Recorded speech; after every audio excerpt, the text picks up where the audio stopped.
Angor tumani Bahor va Ilg'or mahallallaridagi bahor ekinlari pishib yetildi. Bulardan mana gulkaram, burukli, toshkaram, qizilkicha, daykon mahsulotlari yetishib tayyor bo'ldi. Bu mahsulotlarni biz Rossiyaga, Yevropaga, Qozog'iston, Qirg'izistonga eksport qilyapmiz. Yildan yilga eksport hajmi oshib boryapti.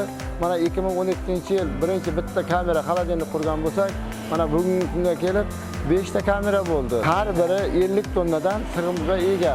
Daromadi yaxshi, mana xolodilniklarda ish o'rinlari yaratilyapti. 7 ta ish o'rni bor bu yerda. Bir kunga mana 50 tonna, 30 tonna yuk chiqaryapmiz har kuni.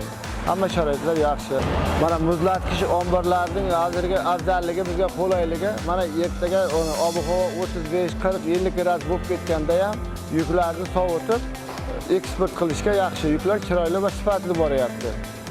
Xolodilniklarning shu afzalliklari, qulayliklari bor. Xudo xolasa yana asta-asta yildan yilga shu bitta ikkita kamera qo'shib ketaveramiz.